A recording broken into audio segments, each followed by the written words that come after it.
नमस्कार, स्वागत है आप सभी का रिपब्लिक भारत पर। मैं हूं आपके साथ सुजाता, मेरे सहयोगी अंजलि भी मौजूद है साथ में। लेकिन सबसे पहले आपको खबर बताते हैं, कांग्रेस अध्यक्ष मल्लिकार्जुन खड़गे ने सनातन का अपमान किया है। मल्लिकार्जुन खड़गे दरअसल एक बयान में कह रहे थे कि पीएम पर निशाना साधते साधते उन्होंने किस तरह से मजाक उड़ाया, हम आपको बताते हैं। उन्होंने कहा कि 33 करोड़ देवी देवताओं की पूजा करने वाले मोदी देश के 140 करोड़ जनता का ध्यान नहीं रख पा रहे हैं। तो प्रधानमंत्री मोदी पर हमला करते करते फिर एक बार सनातन पर हमला कर दिया मल्लिकार्जुन खड़गे ने। कहीं हिंदू ज्यादा है तो पूरे भगवान का याद आता है। हमारे देश में 33 करोड़ देव देवताएं हैं, ऐसा बोलते हैं। यही बोले क्योंकि वो ब्राह्मण है। ओम प्रकाश जी हमारे पास बोलते हैं कि 33 करोड़ देव देवता है। सच है? देखो, अब 33 करोड़ देव देवताओं को याद करने वाला मोदी यहाँ के 140 करोड़ लोगों का देखभाल करता है।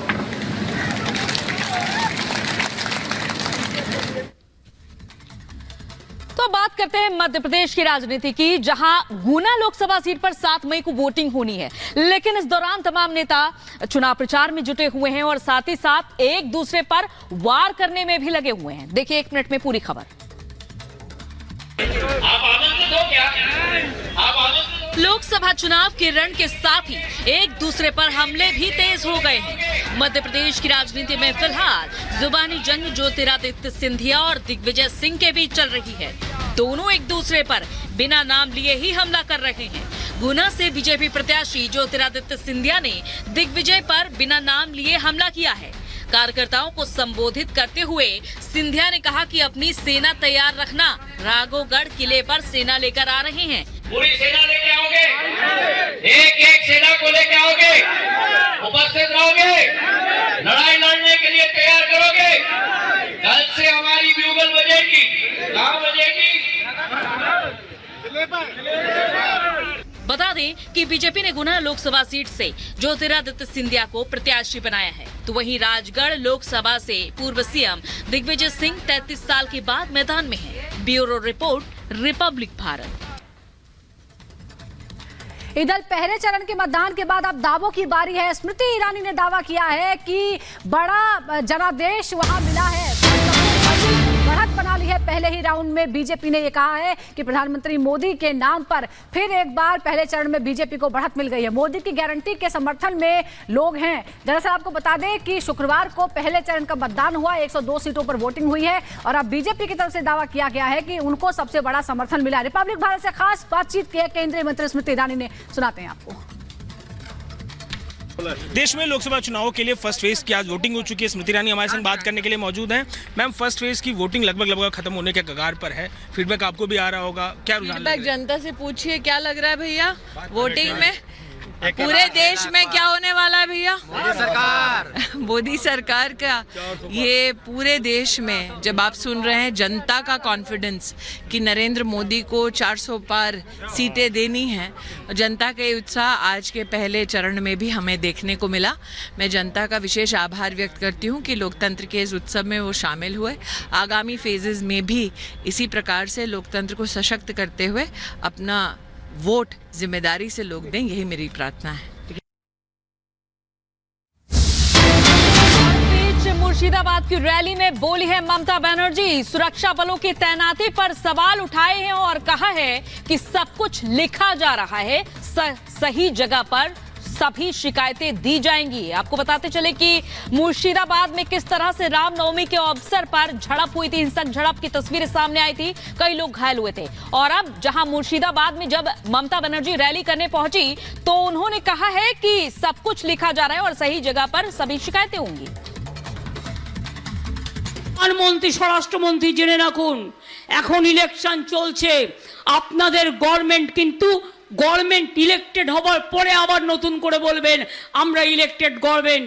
যখন ইলেকশন চলে তখন কেয়ারটেকার গভর্নমেন্ট থাকে। আপনারা কি করে স্টেট পুলিশকে টোটাল বাদ দিয়ে শুধু সেন্ট্রাল পুলিশকে দিয়ে ইলেকশন করাচ্ছেন, যাতে বাক্স লুট করতে পারেন, মানুষকে ভোট দিতে আটকাতে পারেন, মানুষের ভোটে বাধা দিতে পারেন। মনে রাখুন, কমপ্লেন আমরা করে রেখেছি এবং আগামী দিন এই ইস্যু কিন্তু আমরা ছাড়বো না, আমরা শেষ পর্যন্ত লড়ে যাব। আমি সব এভিডেন্স পেয়ে গেছি, সব এভিডেন্স দিয়ে প্রমাণ করে দেবো। পাবে তারা যেখানে বাইরে কাজ। तो लगातार टकराव की स्थिति बनी हुई है मुर्शिदाबाद और बाकी घटनाओं को लेकर ममता बनर्जी ये कह रहे हैं कि सब कुछ नोट किया जा रहा है, कागज पर लिखा जा रहा है और वक्त आने पर शिकायत दर्ज कराई जाएंगी। सवाल यह है कि चुनाव आयोग फिलहाल सारी व्यवस्थाएं देख रहा है। केंद्रीय बलों की तैनाती का फैसला आज से नहीं बल्कि 3 दशक से है चुनावों के दौरान। तो अब इस तरह के टकराव की स्थिति और ऐसे हालात बनाने की कोशिश फिर एक बार की जा रही है। इधर पहले चरण का मतदान संपन्न हो गया, इसके बाद बीजेपी अब दूसरे चरण की तैयारी में जुट गई है। पीएम मोदी, गृह मंत्री अमित शाह और सीएम योगी ने जबरदस्त चुनाव प्रचार किया है। देखिए एक खास रिपोर्ट।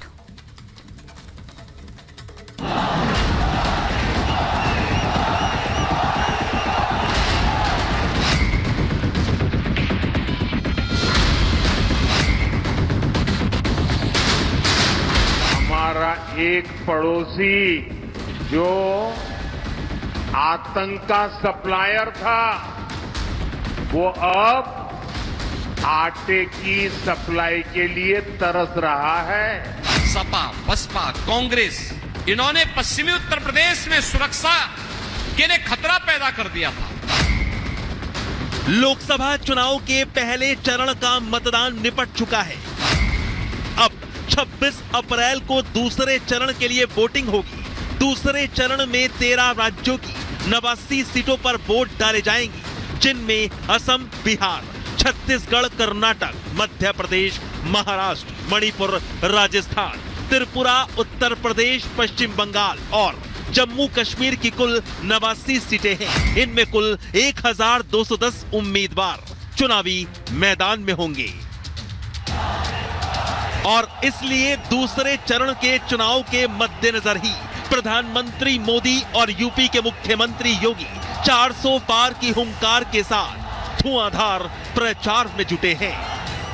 2024 में मोदी आपके पास गारंटी लेकर के आया है, गारंटी लेकर के आया है।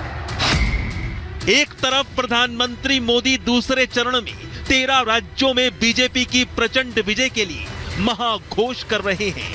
सपा, बसपा, कांग्रेस, इन्होंने पश्चिमी उत्तर प्रदेश में सुरक्षा के लिए खतरा पैदा कर दिया था।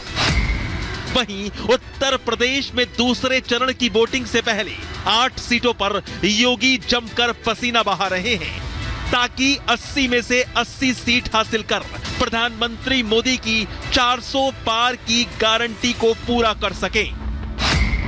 शुक्रवार को प्रधानमंत्री मोदी मध्य प्रदेश के दमोह में दहाड़े तो सबसे पहले बिना नाम लिए पाकिस्तान पर निशाना साध दिया। पाकिस्तान को आड़े हाथ लेते हुए प्रधानमंत्री बोले कि आज आटे के लिए तरस रहा है आतंक की सप्लाई करने वाला देश। कई देश दिवालिया हो रहे हैं। हमारा एक पड़ोसी जो आतंक का सप्लायर था, वो अब आटे की सप्लाई के लिए तरस रहा है। आज दुनिया में हिंदुस्तान का डंका बज रहा है, आपको गर्व हो रहा है। आप अमेरिका में भी भारत की वाहवाही हो रही है, आपको गर्व हो रहा है।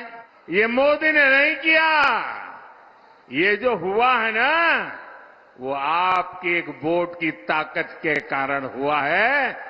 ये आपने किया है, आपके एक वोट ने करके दिखाया। मोदी यही नहीं रुके। मोदी जनता से बोले कि अपने वोट की कीमत समझिए, सही वोट से ही भारत का डंका बजा है। इसके साथ ही कांग्रेस पर भी मोदी ने करारा हमला बोला। मोदी ने कहा कि कांग्रेस ने देश को कमजोर करने का काम किया है। इंडी गठबंधन की सच्चाई बताना चाहता हूं। दशकों तक कांग्रेस ने भारत के डिफेंस सेक्टर को कमजोर बनाए रखा। ये लोग सेनाओं के लिए हथियार खरीदने में भी अपना स्वार्थ देखते थे। पूरे देश ने देखा है कि कैसे इन लोगों ने पूरी ताकत लगा दी कि हमारी वायुसेना सशक्त न हो, देश में रफाल लड़ाकू विमान न आए। ये भाजपा सरकार है जो हमारी सेनाओं को आत्मनिर्भर बना रही है। भारत की पहचान अब दूसरे देशों को हथियार निर्यात करने वाले देश की बन रही है। और आज जब मैं यहां भाषण कर रहा हूं ना, इसी समय हमारा ब्रह्मोस मिसाइल विदेश जाने के लिए, सप्लाई के लिए, डिलीवरी के लिए थोड़ी देर में चल पड़ेगा। एक तरफ पाकिस्तान तो दूसरी तरफ कांग्रेस को रडार पड़ लिया, लेकिन प्रधानमंत्री मोदी विकास पर भी बात करना नहीं भूले। मोदी ने कहा कि 14 में उम्मीद लेकर आया था, 19 में विश्वास लेकर आया था और अब 24 में मोदी की गारंटी लेकर आया हूं। जब 2019 में मैं दोबारा आपके पास आया तो विश्वास लेकर के आया था, और आज 2024 में मोदी आपके पास गारंटी लेकर के आया है, गारंटी लेकर के आया है। इधर यूपी में दूसरे चरण की जिन 8 सीटों पर मतदान होगा, वहां योगी अपना दमखम दिखा रहे हैं।